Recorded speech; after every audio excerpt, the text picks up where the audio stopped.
Good afternoon, everyone. I'm Steve Seepersod. Welcome to our webinar for today. And today's title is Burn Bright, Don't Burn Out. This webinar is part of the Binghamton Learning Network webinar series. So glad to have you with us for today. This should be a great program. Was really looking forward to this, and we had about 100 people registered to watch today. So it's always great to see that going into a program like this. The Binghamton Learning Network webinar series is just one part of our lifelong learning initiatives that we have here at the Alumni Association. And we'll take a little bit of time to have a word from our sponsors, as they say, talking more about some of these programs before we dive into the webinar and meet our featured speaker. We have an alumni travel program. This is something that we've just recently introduced, and we have 3 great trips coming up here in 2024, going to the Southwest National Parks in May, discovering Southeast Alaska in August of this year, and then the third of the 3 trips will be to Italy, Northern Italy in particular, in October of this year. So go to our website, binghamton.edu/alumni. In the news and learning section, we have the link to the travel program. I can put this back up later if needed as we close out the show. And if you need to scan the QR code to find out more, you can do that. So this should be a great time where you can go visit these exotic venues in the company of other Binghamton alumni. You have an experienced guide with you along the way, which is a great value add for a trip of this type. So you won't be in a place that's unfamiliar with no idea of what to do. You have a guiding hand along the way, taking you to places, some of which are off limits to the average person. So it should make for a great adventure and memories that you can take with you for a lifetime. So check that out. We've also recently started a podcast series. And so a little bit of an offshoot from these webinars, and it's a different format. We're on Spotify, and the podcast series was meant to give you alumni success stories. We have these short interviews with alumni who are doing noteworthy things.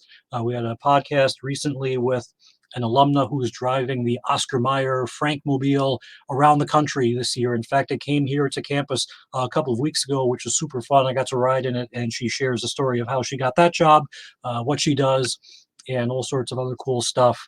And we've got 4 or 5 alumni podcasts. The next one will go up on March 1st with someone who is an experienced screenwriter and professor in screenwriting. So lots of great stuff there. Check us out on Spotify, search for Binghamton Alumni Podcast, and you'll find all of this material ready to listen to. So just a short bit of housekeeping, and then we'll introduce our featured speaker, who I know you are anxiously waiting for. We definitely want to take your questions. These programs are meant to be interactive, and there's a lot more fun when you are involved. So if you have some questions, start now, start thinking of them now, send them now. If you're watching on Facebook, add your question as a comment. If you're watching on the microsite, add your question in the comment box. And from time to time, I'm going to pull up my email address on the screen in a banner just like this one here. So you can email me your questions. Start now if you would like. We'll take questions during the show and mix them in whenever it makes sense to do so. And then at the end, following the more formal presentation, then we will devote the rest of the time in the program up until 1 o'clock to your questions. So send them in. They definitely keep the show lively and fun, and we want to hear from you. So let's bring in our featured speaker for today. Jaden Nogee is a member of the class of 2020, and she comes to us today from New York City, where she works in public accounting for KPMG and does some other great stuff. In addition to that, one of them is her role as a certified life coach, and outside of work, she chills with Zumba, meditation, music, D&D, and her cat. And this is a program to talk about burn bright, but don't burn out, all about trying to keep ourselves chill so we can be personally effective and professionally effective. And we're all called upon to do so much. So it feels like it's very, very difficult these days to make it all work and have the right balance. But Jaden is here to tell us some pointers on how to do that. So Jaden, welcome. So glad to have you with us today. Yeah, thank you so much, Steve. And hi, everyone. Once again, my name is Jaden Nogee. Thank you so much for taking time out of your busy lives to tune in today, whether live or hello to the future people that are streaming this off the live chat as well. We have a really packed agenda for you today, so I'm really excited to get started. Take you through just a few topics of what we'll be going through. First and foremost, we'll be redefining what burnout means to us and notice some of the symptoms that might arise when we are in it. Next, if we discover we are facing burnout, I'm going to provide you some fast acting tips that can help you start to dig yourself out of that hole just a little bit quicker. We'll also be talking about some prevention tactics to sustain well-being long-term. And finally, we're going to be talking about how to reframe your relationship with stress. So I really want to challenge you to think about how to work with it instead of against it, when we know at the end of the day, stress is a part of our lives and elimination or prevention may not be possible in every single situation. But before we dive in, I want to just tell you a little bit about me. Steve gave a great introduction, but I am certainly no stranger to stress. And while the public accounting industry is definitely on the right track for emphasizing mental health and work-life balance and all of those things, I did stereotypically choose an industry that is known for some of those longer hours, higher demands. I also used to be a huge musical theater nerd, and I don't know if any of you know the term tech week, but those are typically periods of time right up until the show where you're there super late, working really hard, trying to scramble to get all the pieces of the performance to come together. Essentially, all of your healthy habits go out the window. And as Steve alluded to, I have a multitude of other passions that we've already mentioned. And that doesn't even begin to talk about sleep or eating or connecting with friends and family and all of the other stuff that you have to do to just simply survive. So I live what I like to call a high demand lifestyle. And in doing so, I've had to really develop habits to maintain that positive attitude when I'm focused for a really long period of time on something, keep that energy up when I am concentrating, and also figure out how to put my energy and focus towards the right things at the right times to make sure nothing is falling through the cracks. And maybe none of you out there are a CPA, singer-songwriting Zumba instructor, but I think that you all can relate to the stress of juggling all of these different high priority items in your own life that either fulfill something purposeful and passionate about yourself or is something that you need, i.e. going to work to pay your rent. So if this is resonating with you so far, you are in the right place because, and I'm going to read right off the screen here, this is for you if you identify as a busy person who wants to take actions that can be quickly and easily implemented in order to experience a happier, healthier, more relaxed work and personal life. Sounds pretty good, right? So let's get started. What exactly is burnout anyway? I did a little bit of Google searching and I pulled this definition from the World Health Organization off of the internet. But in reading through my research, I actually didn't agree with a lot of the definitions out there because, as you can see, they all tend to circle around chronic workplace stress. And while we most often associate burnout and high stress with our professional lives, I'm here to argue that you can get burnt out in any aspect of your life. And we're here to talk about tools and tips that can help you in any situation that arises. And burnout, for me, we're going to broaden into some of these three categories that may dip you into that state of mind.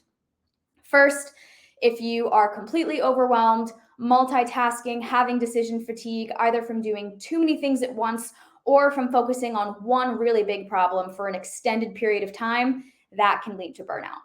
Capacity scarcity. If you constantly feel like you do not have the time, the energy, the money, whatever resources you need to meet your demands and the demands of others, that can also dip into those lower energy points. And lastly, you may just simply be engaging in activities that do not align with your core values. And this is also something that can really drain your energy and cause a lot of the symptoms that we're about to talk about. But I do want to also point out here, I've highlighted a few words on the screen: prolonged, constant, consistent. This is to really highlight and drive home the fact that burnout does not happen from one really stressful experience. This is something that accumulates over time. So you have a lot of time to stop it in its tracks. And if not taken care of, then these are some of the things that you may expect to feel and experience.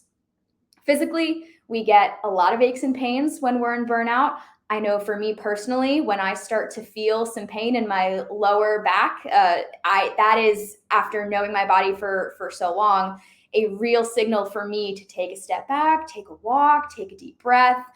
We also often get sick more frequently when we're in burnout. We're not sleeping as well, and we can't turn our minds off to the stress. Even when we're not working or not engaging with the thing that is causing burnout, we still may not be able to fully engage in the other activities we're doing because we're constantly thinking about those stressors. And this impacts us mentally and emotionally as well. Things we used to find that we had a lot of passion about, suddenly we become really disinterested in. We may be pushing through, working longer hours to try to get more things done, but in reality, you find that your productivity is actually lacking even if you're working longer hours. And the output that you do complete isn't necessarily your best work. You may not care as much about the quality of the products that you're getting out.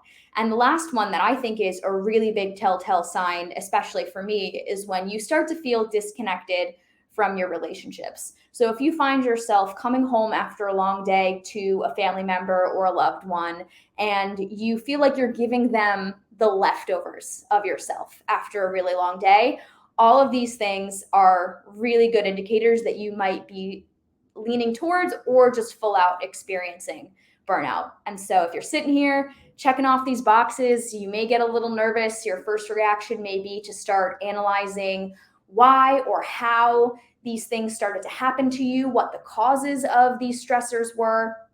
But I want to challenge that mindset a little bit and tell you that it doesn't actually matter what the external stressors were that may have caused your stress or your burnout.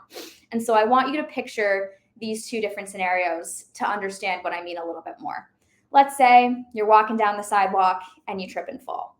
Now, of course, there may be a little moment of panic, a little bit of scared tension in the body, but even if you scrape your knee, for the most part, you just pick yourself up, brush off, and walk on. Now, let's say the exact same thing happens. You trip and fall, but this time you're at the edge of a cliff. This is quite literally a life or death situation, complete overwhelm, total panic. In both instances, the exact same thing happened, right? You tripped and fell. Your partner left dishes in the sink. You're sitting at a red light in traffic. And on some days, these external factors may not be that big of a deal. But on other days, it could be the straw that breaks the camel's back and sends you into complete and utter overwhelm. And so this is what I mean when I say that the intensity of the external factor is not where we should be placing our focus, but instead our capacity to respond to those stressors. And this is really good news because while we can't always control the external factors that come into our lives, we do have control over how we respond to those factors. So our capacity is something that we can increase, and therefore it is something we can control. So before I go into talking about some fast acting ways to take that control back, I'm going to check in with Steve, see if there are any questions out there.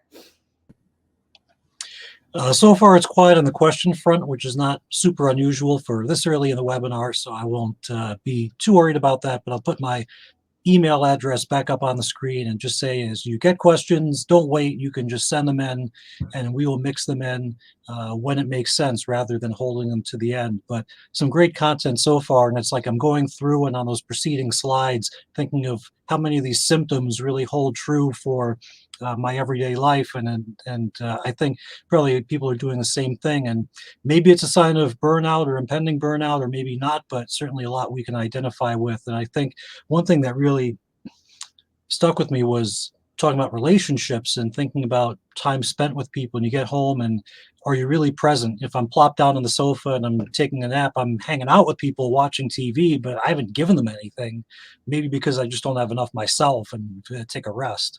So it can be tough. Yeah, exactly. Thanks for that insight, Steve. And no worry, there's hope. We're going to talk about it right now. So if you are amidst burnout and you're panicking and you don't know what to do, I recommend taking a screenshot of either this slide or the next slide because there are immediate actions you can take. I challenge you to pick one of these, rise to the occasion, and see how it changes your life. But I'm going to go through these fast acting remedies and hopefully one of them sticks. So the first one I'm going to highlight is to take frequent and short breaks when you are in burnout and just in general. because we may think that we need to sit down and get 4 hours of work done. But in reality, how much time of that is spent checking our phone or answering emails because we're so tired that we don't want to do that hard work? And the amount of 4 hours just sounds really exhausting, or maybe even more. So there is a style of working, if you have the flexibility to do this, called the Pomodoro approach. And there are apps and timers on the internet if you just Google this approach. And essentially, you pick an interval of time. People will typically start out with 25 minutes. You set a timer and you say, okay, I am just going to focus really intensely for 25 minutes on the thing I want to do. No distractions. And your brain says 25 minutes. No problem. That's nothing. You get into a state of flow. The timer goes off. Even if you're right in the middle of something, you stop, you take a 5-minute break. And I encourage people to, get a drink of water, move your body, do something active and helpful with that 5-minute break. And then you come in and you do that same thing for another round and another round. And on the 4th round, you extend to a 15-minute break. And in that time, not only are you taking a lot of breaks and getting that space to recharge, you also just got 2 full hours worth of really quality work done that you probably wouldn't have gotten done if you had just sat there for a full 2 hours. Next, changing your routine. And this is something that sounds a little counterintuitive, but essentially changing your routine, even just for one day when you're super burnt out, taking a different road or subway, or even if you work from home, just pretending like you have a commute and walking around the block and coming back in. This helps really take your mind out of your head and into your body and ground into the present moment. Because when you're on autopilot going through a morning routine or any routine, you then have the space to think about all the stuff that is stressing you out. But if you really have to focus on making sure you get off at the right subway, or making sure you know when that next turn is, turning off your GPS, that makes you really focus on the task at hand and switches your state out of all the stuff that is causing you all that stress. Next, this one is pretty cliche, but I do believe that the state of our environment, whether it's our home or our office, I also think this really applies to your email inbox, and that reflects the state of your mind. So I know when I get really overwhelmed and don't know even where to start, the first thing I do is I spend 20 minutes and I clean out my email inbox to 0 before I even think about another task. Because when you take a minute to clear out that stack of papers that you've been ignoring, or just empty the dishes in your sink, it really does create a physical experience of creating more space to think through some of these bigger problems. And additionally, I'm going to talk about meditation a little later on in this presentation, but even just a few deep breaths, scientifically, 3 minutes a day, has a lot of power to change your mental state from one of overwhelm to one of a little more clarity and peace and silence. Next, so giving you 5 seconds to take the screenshot if you need. If you like one of these challenges, you can write it down in 3, 2, 1, round 2. 4 more things that you can try to engage with to see if they help in times of distress. So we've talked about short breaks, but what we haven't talked about yet is actual rest. And most people's definition of rest is sleeping or sitting on the couch, watching TV, scrolling through social media. And I'm here to tell you that there is an entirely different bucket of rest that we don't consider to be restful and recharging, and that is active rest. These are activities that still require energy and concentration, but they still get you in a flow state. And again, we're just trying to shift your brain away from the activities that are overwhelming and stressful and get you thinking about something else in the present moment. So this can look like practicing an instrument, learning a language, taking a hike, connecting with a loved one, just something that really fills your cup in a way that is engaging and not just necessarily vegging out. So you can pick an interval of time. I think as busy people, we often will block out and honor the time we've set to do work, but we don't honor the same time to rest as we do for, say, a doctor's appointment that we have to go to. So I encourage you to actually block out a chunk of time, be it 4 half-hour sessions, 2 one-hour sessions, whatever it may be, through your week to unapologetically rest, where you're not thinking about work, you're not feeling guilty about not doing the work you should be doing, and engage in an activity that is really meaningful to you. And when you come back to your work, you'll be refreshed and ready to go. Power posing, there is a great TED Talk by Amy Cuddy that you should check out if you're interested on more of the science behind what I'm about to tell you. But essentially just doing the Superman, Superwoman pose, set a timer for 2 minutes, smile. This pose is scientifically proven to decrease your cortisol, your stress hormones, increase your energy, increase your focus and positivity. Full disclosure, I absolutely did this before this presentation today, and I am feeling pretty good about it. So I've used this before every interview, stressful meetings. I think this helps just give you the little energy boost you need, even at a 2 p.m. afternoon slump. Another really easy one, absorbing some sunlight when you wake up in the morning. Just getting a little bit of that. If you step outside for 5 minutes, again, take that quick walk around the block. The light in your eyes helps increase your energy throughout the day. It also resets your circadian rhythms and will increase your quality of sleep at the end of the night and throughout the night. So this is kind of a double-edged sword of benefits where you get both in the morning and in the evening. And last but not least, if even all of this stuff sounds too overwhelming and you don't change anything in your day, anything in your routine, the last thing that you can still do to help change your state of mind is to change the way you talk about the stress you're experiencing and the activities you have to do. By changing a one-syllable word in one sentence from have to get to, changes your state from that of obligation and stress to that of gratitude. And for the purpose of time in this presentation, we don't talk about gratitude too much. We can definitely get into it in the Q&A, but this is such a powerful tool to help reduce stress and overwhelm. So an example of this may look like, oh, I have to get my kids from school. I get to pick up my kids from school. I get to connect with my family. I have to go to work today. I get to go into the office today. Not long ago, we were all just stuck in our homes, not able to go outside for fear of getting groceries, right? So this really has the power to just completely change the way that you think about all of these things. Definitely a lot of great content there to respond to. In fact, I'm just going to use my little control here to bring the slide back because there are a couple of things that I really thought would be great to key on, and then I have a question because you had mentioned email that it made me think of. I was going to wait a little bit later in the show, but it feels like it fits in now. And I definitely agree about the self-talk being either helpful or hurtful depending on how you do it. And I have to do this. I like to say I have to, and I want to.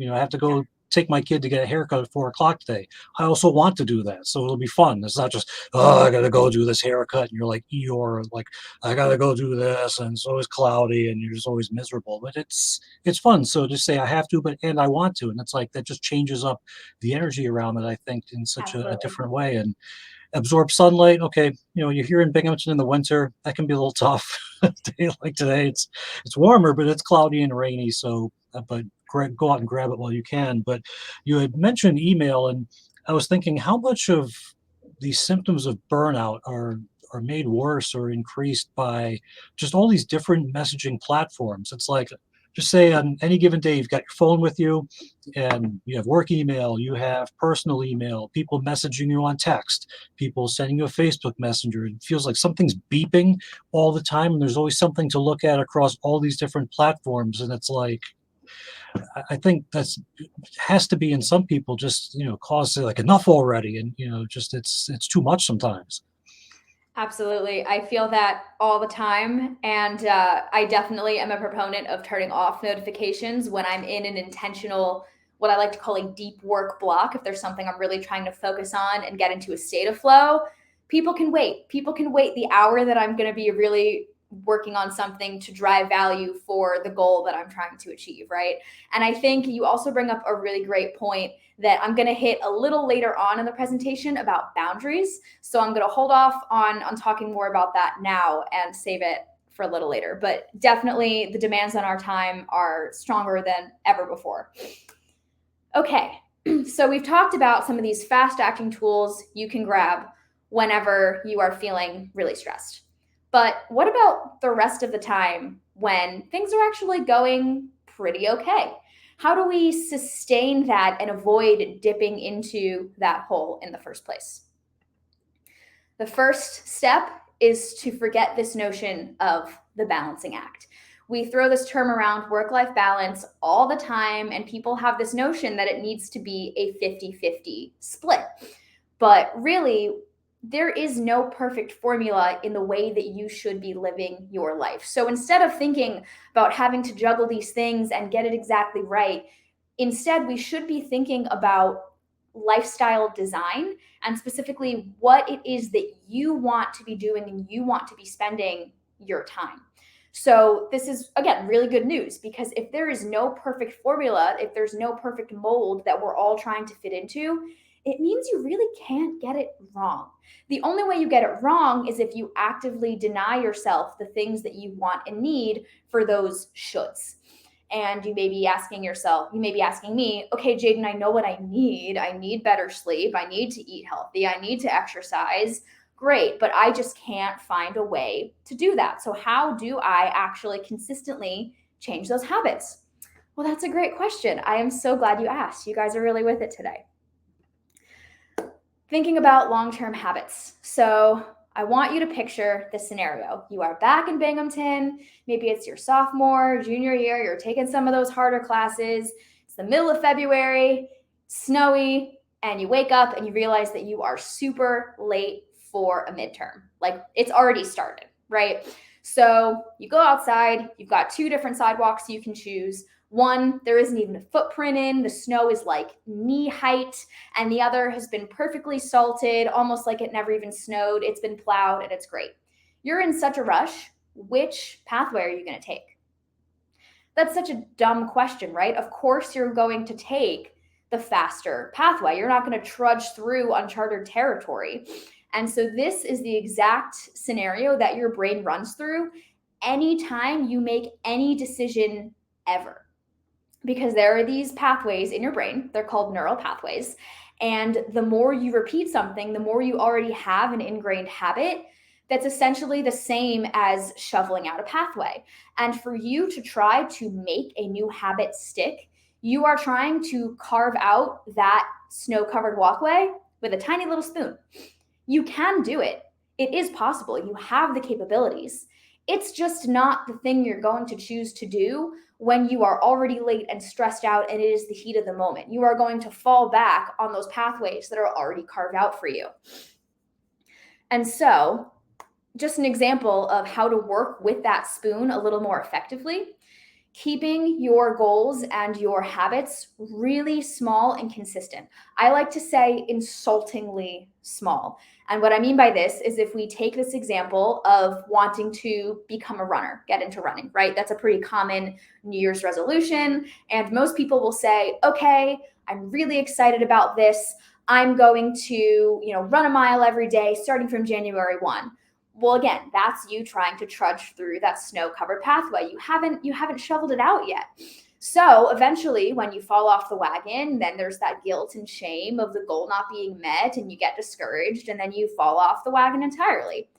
Instead, what you should do January 1st, if you want to become a runner, your only goal for the day is to put your shoes by the door. That's it. And celebrate like you've just run a full mile, because you achieved what you wanted to do. You get that hit of dopamine, that happy chemical that comes off with crossing something off a list. It motivates you. It builds momentum. Day 2, put your shoes by the door, tie your laces. You can see where I'm going with this. 3, just walk out the door. You don't even start to run until the 4th day. And by that point, all of this other stuff is almost already second nature to you. So keeping this really small and consistent is the way to do really any new habit. And so we've already talked about that's how to work with the spoon itself. There are ways in this metaphor to expand that shovel to a full-size snow shovel and even to a full plow. And that is through, in this metaphor, something called neuroplasticity.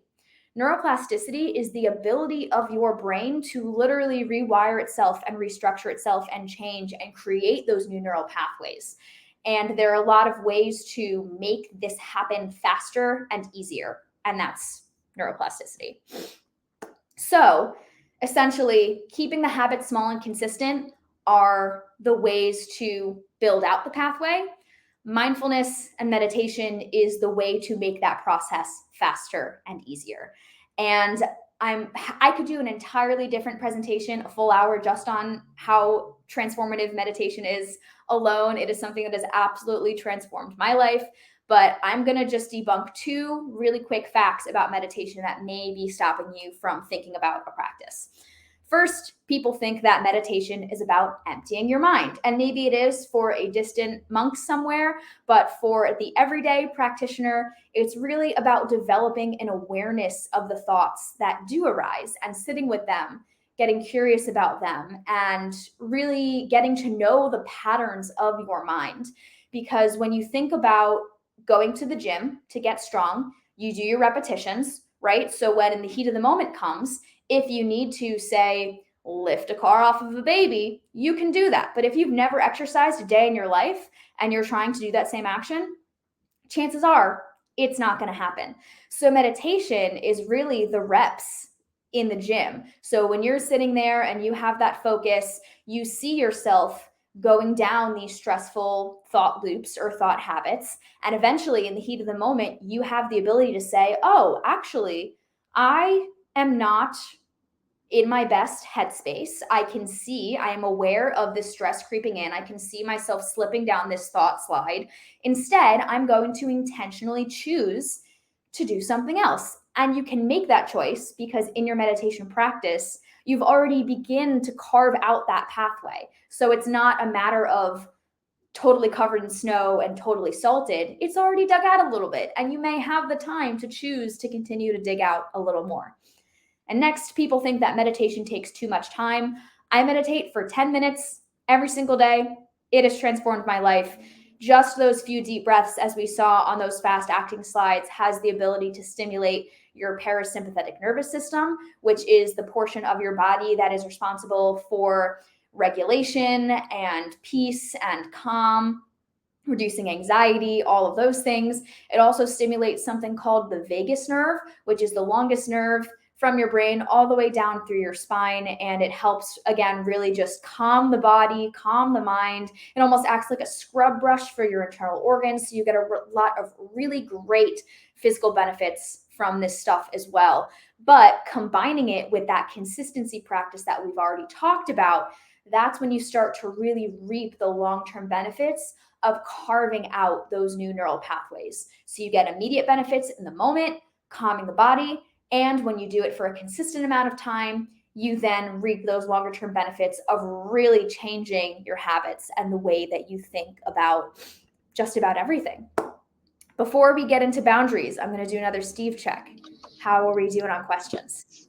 Steve checking in here. So far, no questions, but I just want to go back to this slide here, keep it small and consistent. And when you first put this up, the first thing I thought of was running. And when you said people getting into running, all I could do is shake my head because it's like you just plucked the thought from my own brain. And because I would run into people that would say, they'd be new to running, say, my goal is to run a marathon.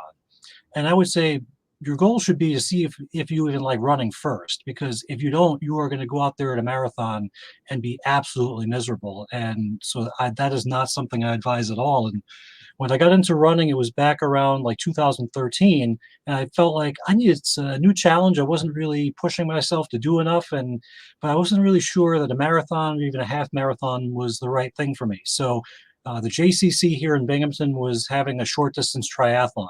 It was go 9 times across the pool, uh, ride your bike for 5 miles and run 2 miles. I said, you know what, like that sounds actually like kind of fun.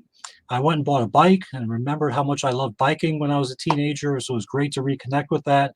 And then I trained running little by little. And then I did the race. It was a good experience. I felt like I wanted to do more. And actually, within a year from that, I wound up doing my first marathon. But if I had set that as the goal at first, I never would have hit it because I would have got discouraged. I thought, oh, build up 10 miles, 17, what? That's too much. I can't do it or I don't want to do it. It doesn't sound fun, but it built up in a way that little by little, it's like the shoes by the door. Okay, we're gonna go here a little bit longer. And it's like celebrate those small victories, and then you get to going after the bigger victory. Yeah, exactly. Thanks so much for the anecdote there. That really helped bring the point home. All right. So We have talked a lot about all of the internal tools for your own peace of mind, but as I alluded to earlier, we have yet to talk about the demands on your time and your sanity from other people. So if we want to talk about mitigating burnout, we absolutely need to talk about boundaries. And the way I like to think about boundaries is that it's really two completely different skill sets to own this entire process. The first is actually knowing what your boundaries are. And I think people often really skip this step. So I want to hone in on its importance, because when we take the time to explore and experiment and try new habits, exactly what Steve was saying, right? Getting back into the biking instead of just going into the running. When we explore what we actually need, as opposed to just assuming we already know that we're a morning person or a night person. Well, have you tried the other? And have you tried it long enough for your brain to see if it fits? And have you noticed your energy decreasing or increasing? So you've got time, right? You've got your whole life to figure out what these boundaries are. Don't be afraid to get creative with them. And once you do have something that works for you, again, it may change. It's good to reassess at different points in life. But once you have those, the next step is communicating and enforcing those boundaries. And to give you just a few different tips and tricks to start with boundary communication. When we say yes to one thing, we say no to 100 others. And as a recovering people pleaser, saying no to things is really, really hard for me. So a couple things you can do is, number one, have a plan in place before the commitment starts. Know in general what you're going to say yes to, what you're going to say no to. Go in mentally prepared for that. Next, time boxing, telling someone that you can have 5 minutes of their time. But when those 5 minutes are over, you know you're going to cut it off, the timer goes off, and you end it, right? You don't need to let that scope creep into 20 minutes, an hour, whatever it may be from someone. You can also say, not now, instead of no. You can compromise. So it doesn't have to be a flat out, no, I'm not going to do this. It could be, well, I'm working on this one thing, but how about, in a few weeks? Or you can even compromise and say, I can't do this, but what about if I can get this to you? So there are ways to say no without using that word. And that alone has been really helpful for me. An extension of that would be just deferring it to someone else. Thank you so much for thinking of me, but actually I think Sally is way better suited for what you're asking, or I think they can provide a lot more value. The number one most important tip I could give is to be proactive about it and communicate early and communicate often. Even if you don't feel like you need to remind people of your boundary, you may have to re-communicate it time and time and time again. But you should be communicating it first, well before the conflict is coming into place, right? So you don't want to say, oh, sorry, well, I have this personal policy that I'm not doing X, Y, and Z the moment someone asks you, right? They should already kind of know, hey, this person really doesn't like when I do this or that, or this is the way that I know they want to be communicated to because we had an expectation setting call and they told me what their boundaries were before we even started working together. Something along those lines. These are just kind of pieces of inspiration to pull from. And just one little thought experiment that I thought might be interesting. If you think to yourself how much 1 hour of your time is actually worth, if you value that at a monetary value, and then if the commitment is not worth that amount of money, that's another way to kind of value and pick and choose what you say yes to and what you say no to. So I'm going to put up here, I'm not going to read them word for word, but just to give you some real life examples of how you can kind of use these. A meeting with your boss that you want to decline. This is a pretty common scenario, right? So if you see on the screen here, hey, this is something else that I'm working on for you that is of value.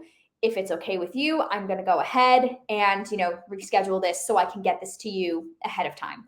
There's that compromise, right? Same thing below. And again, if you want to take a screenshot of these, start to use these in your day-to-day, these are basically scripts that you can use and pull inspiration from.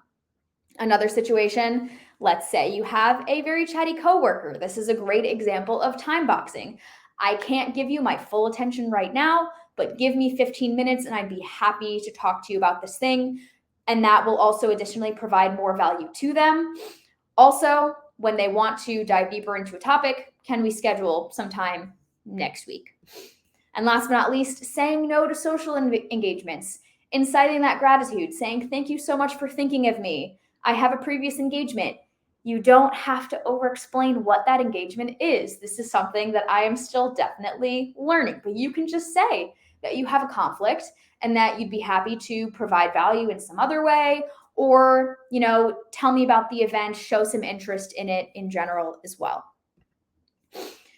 So those are all the ways that we can look to start to maintain kind of this general sense of well-being. But as we know, life often has other plans for us. We cannot live a stress-free life 24/7. So how do we work with the things that we cannot eliminate or avoid? I recently attended a talk and read the book, The Upside of Stress. And the point of this book that I want to highlight, again, if you want all of the scientific principles behind it, I definitely recommend this read. But basically, there are ways that we can think about stress, and just the act of mentioning them to you already is scientifically proven to have a positive effect on your life. So I'm hoping that with these mindset shifts, you'll be able to implement these right away. There are 3 highlights of this book that I'm essentially going to walk you through right now. The first, when you're stressed, is to remember to connect to your higher values. Oftentimes, we are stressed about something because we care about it, and it aligns with something that is really purposeful or meaningful to us. So taking the time to think back to why you're doing an activity in the first place may help you just push through a little farther to that finish line when you connect to those values. Next, stress and burnout can also feel really isolating, as we've already discussed. So going through and actually being authentic and vulnerable with your friends or your family or your coworkers can help remind you that you're not alone. There are people there to support you. When you go to your friends and family, you do get an increase of serotonin and oxytocin and some of these other really good, feel good chemicals that reduce your stress. And also, someone may be going through the same thing as you, or they may have resources to help. So relying on your support system is another way to help get you through stressful times. And last but not least, tuning into the body and recognizing that your stress response may actually be giving you the energy and adrenaline and attention and focus that you need to conquer the stress, as opposed to debilitate you from it. When we think about how it feels when you're excited about something and how it feels when you're really stressed or nervous about something, maybe even anxious, the physical sensations are very similar, right? We get that tightening in the chest, the heat in the face, the sweaty palms, the short breath, the adrenaline. So if we can tell ourselves, hey, this isn't actually anxiety, this is excitement. This is like a really big change and it's scary, but it's a good thing that's happening. And my body is providing me the chemicals and energy I need. That can help push us through to the end as well. And so I know that I have given you all a lot of content really fast in a short amount of time. Don't worry about absorbing it all. My hope is that you can take away one action point, just one that you resonate with, that you can implement right after signing off of this call. And at the end of the day, remembering these key 3 points. The first is that we are human. We're inevitably going to have those low points along with the highs, but there are always things we can do to take that control back.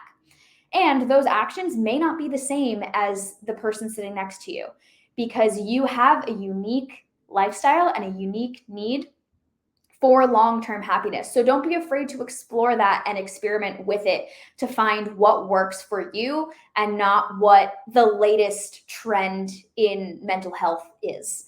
And lastly, when stress arises and we cannot get rid of it because that is just a part of life, I want to challenge you to embrace the good along with the bad so that we can get everything out of life has to offer instead of trying to hide or run away. We just simply can be fully present with life and its challenges.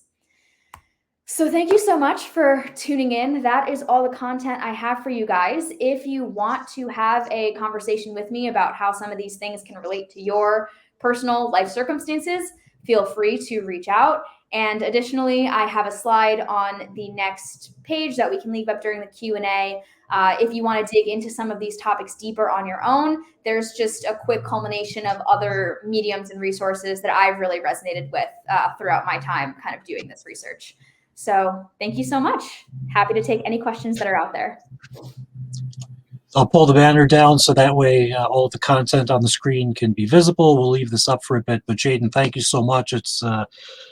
There was a lot of great content there, and we have some questions. I think people were kind of listening and meditating through much of the program, and now a couple of questions that we can ask and answer. And one of them pertains to boundaries. And so a lot of the trouble with boundaries can be people not aware of what they're asking or not necessarily care of what they're asking of you, and people crossing our boundaries, and we have to push back and say no in a way that doesn't hurt the relationship.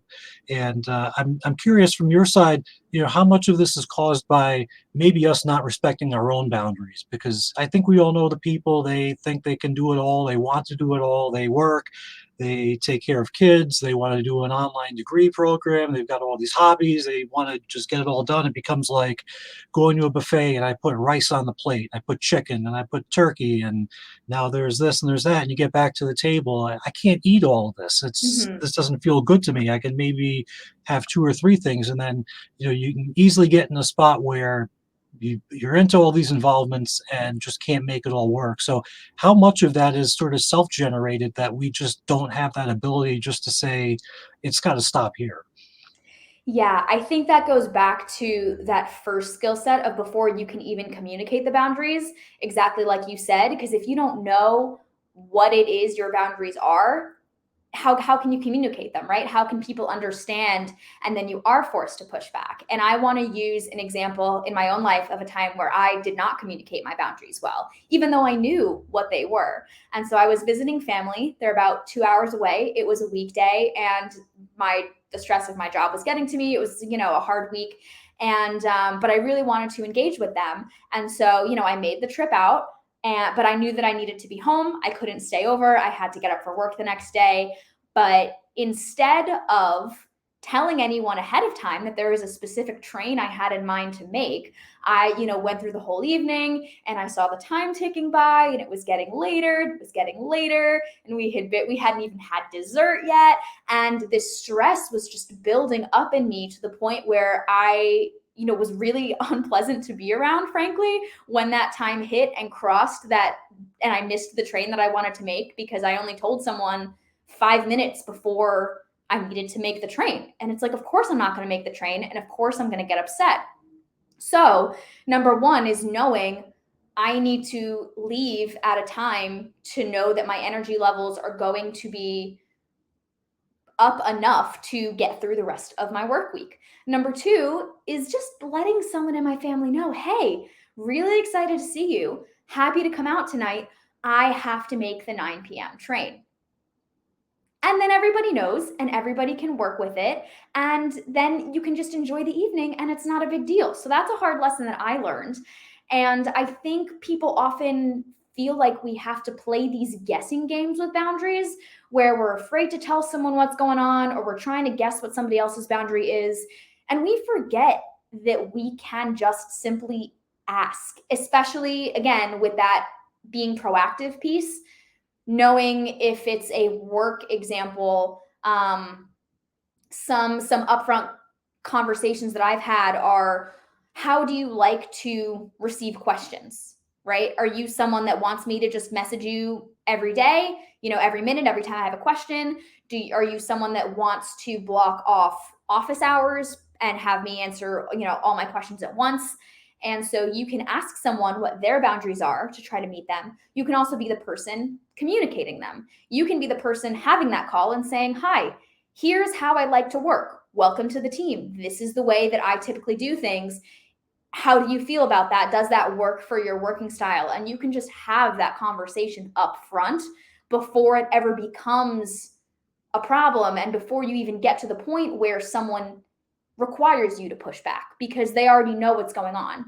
And then this is, again, the stressful thing of having to recommunicate boundaries if they don't respect that the first time. Not a big deal. You just remind them, right? When you have the capacity to make that not a big deal So that's the other piece, right? Is you have to be in a good headspace to potentially have that difficult conversation. And so that's where all of these other tools and focuses come together as well. So I'm curious, in your work as a life coach, how many of the people you work with are suffering through burnout, and if it's caused primarily by workplace stresses or personal stresses, or I'm going to guess it's probably a combination of all of that. Yeah, it's definitely a variety of the two. I think where my work tends to lead is the exploration of that critical misalignment piece, because implementing, getting sunlight or meditating for 3 minutes a day or building these new habits, those are really straightforward and they're actionable, and you know how to do them.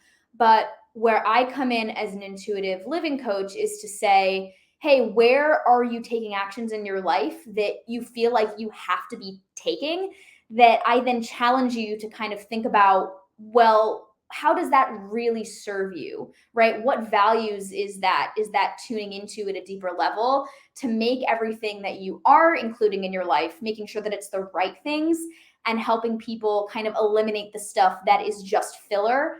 The word shoulds come up a lot, right? Like, I should be making this amount of money. I should take this job because of all the benefits it has, or the expectations of my family, the expectations on myself, right? So we really work to chip away at those expectations and get down to what is it you really want? Who is it that you really want to become?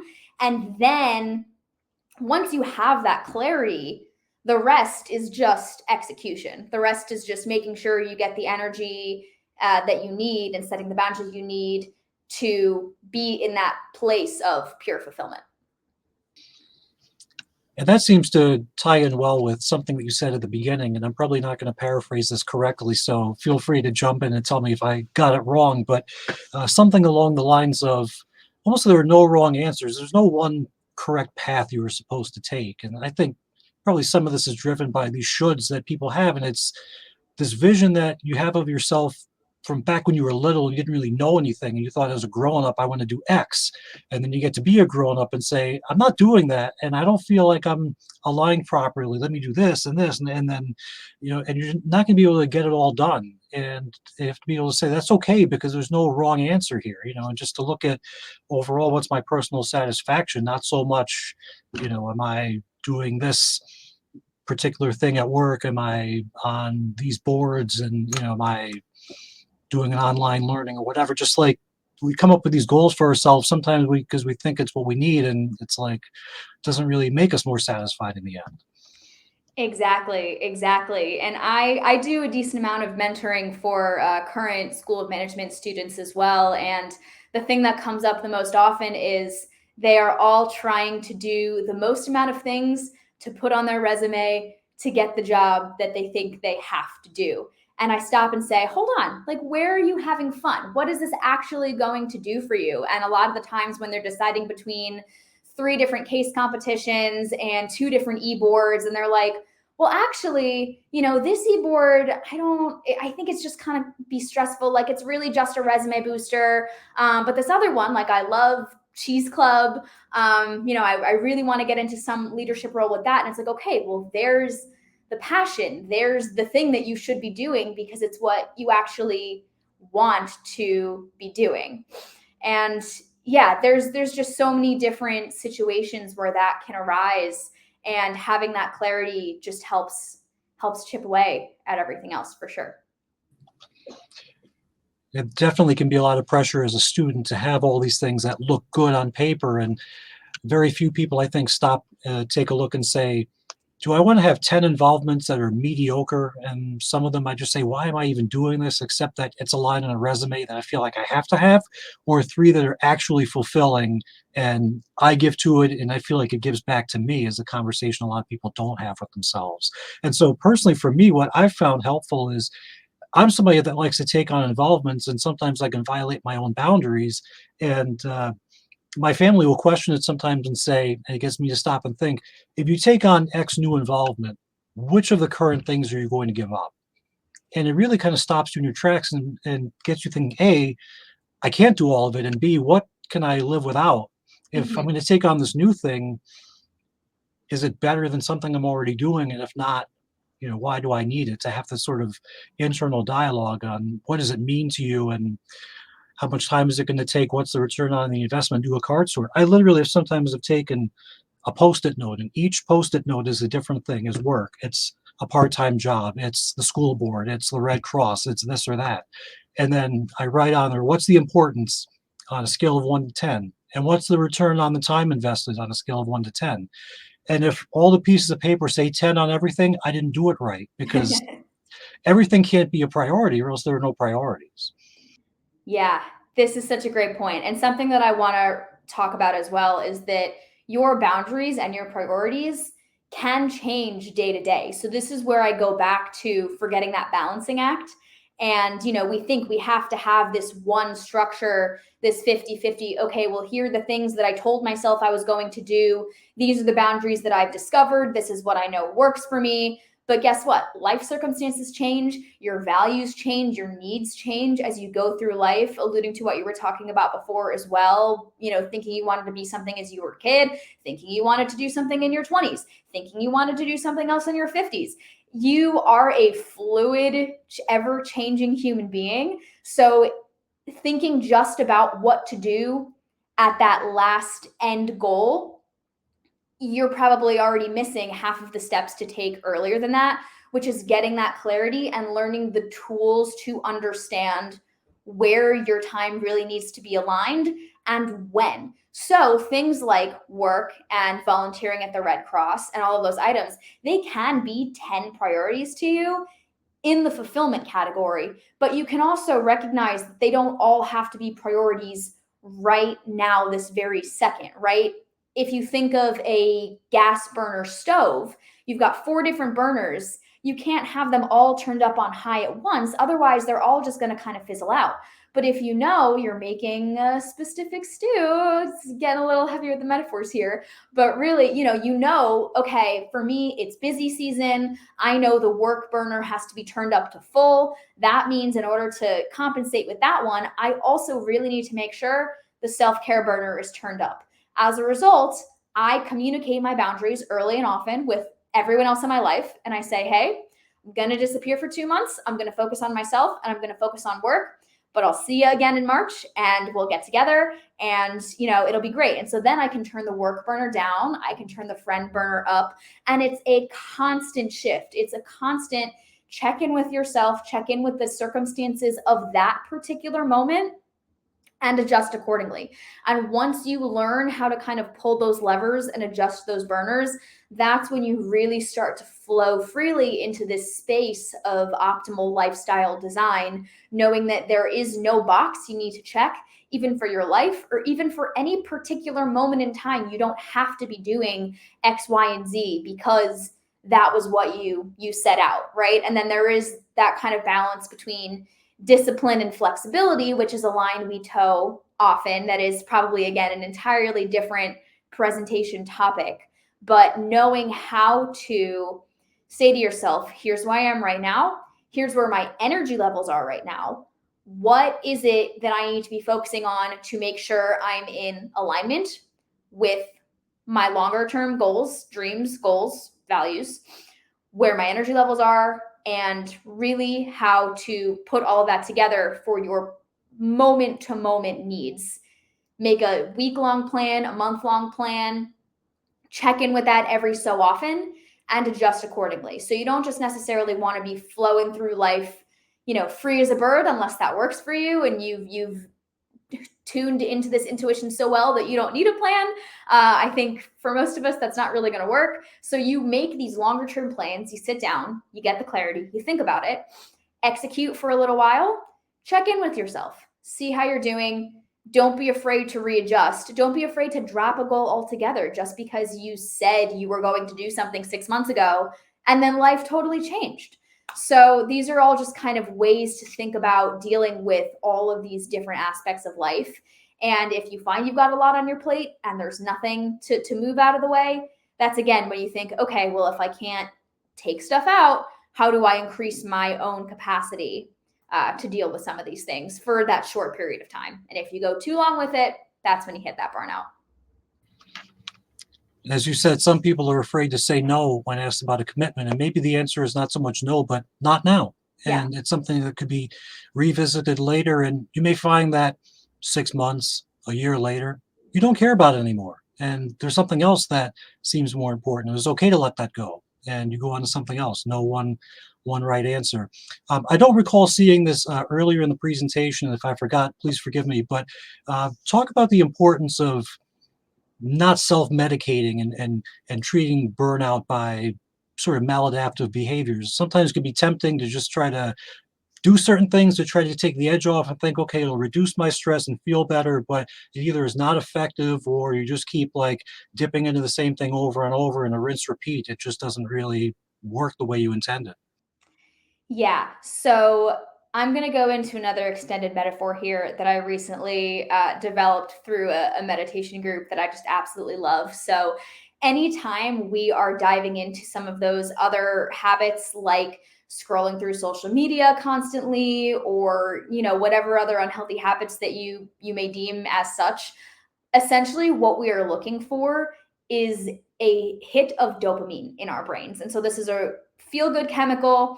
Its life is kind of like a hit, a hit, a hit. It comes up really fast, it feels really good, and then it falls away. And so I like to think of a monkey with a big red button, and every time he presses the button, a banana falls from the sky.